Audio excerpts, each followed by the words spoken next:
मैं आपसे मेरे भाई क्वेश्चन में खुद सेट करके आपको देता हूँ। मान लीजिए हम पहला पद ये लिखते हैं 1/1 इंटू मेरे भाई 4 का। दूसरा पद हम आपको मेरे भाई यहाँ पर ये देते हैं, ठीक है, और वो हम क्या देते हैं 1/4 इंटू 7 का, ठीक है। ऐसे ही मेरे भाई यहाँ पर आप जो है मेरे से सारे पद लिखवा लो। मैं क्या चाहता हूँ यहाँ पे, मैं आपको ये चाहता हूँ कि सर आप मेरे को एक बात बताओ, आप मेरे को पहला पद जमा दूसरा पद और ऐसे करते करते करते करते करते मेरे को 20 पदों का, ज़्यादा मैं नहीं कहूँगा, मुझे 20 पदों का जो है यहाँ पर सम दीजिए। क्या कहेंगे मेरे भाई यहाँ पर, बोलेंगे सर बहुत ही ज़्यादा आसान है, आप पहले है ना पहले पूरा पूरा पद लिखिए। तो जैसे 20 पदों का लिखना है, पहले पद के लिए हम यहाँ क्या लिखेंगे तो 1/1 इंटू मेरे भाई 4 लिख देंगे।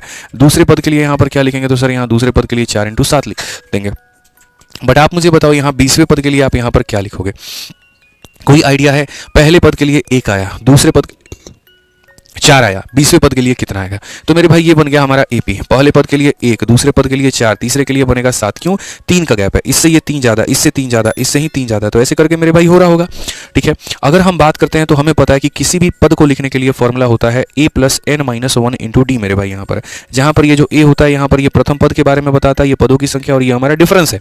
तो अगर हमें मान लीजिए यहाँ पर 20 पदों को मेरे भाई लिखना है, तो 20 पदों को लिखना है यहाँ पर, तो a हमारा कितना हो जाएगा 1 हो जाएगा, ठीक है। 20 - 1 हमारा हो जाएगा 19। उसके बाद में डिफरेंस हमारा कितने का है तो 3 का है। 57 जमा 1 हमारे सामने कितना हो जाएगा 58 हो जाएगा।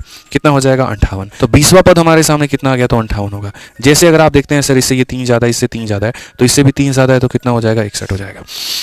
अगर हम देखें तो 1/, में डिफरेंस कितने का है 3 का है, और यहाँ पर मेरे भाई इतना हो जाएगा, यहाँ पर मेरे भाई कितना हो जाएगा 61 हो जाएगा, ठीक है। तो अगर हम देखें मेरे भाई तो क्या कहेंगे तो बोलेंगे 61 - 1 मेरे भाई 60 बटे में कितना हो जाएगा 61 हो जाएगा। 3 से अगर हम काटते हैं तो 20 बार में कुल मिलाकर के मेरे भाई 20 बटे में 61 होगा, और ये हमारा क्या होगा करेक्ट आंसर।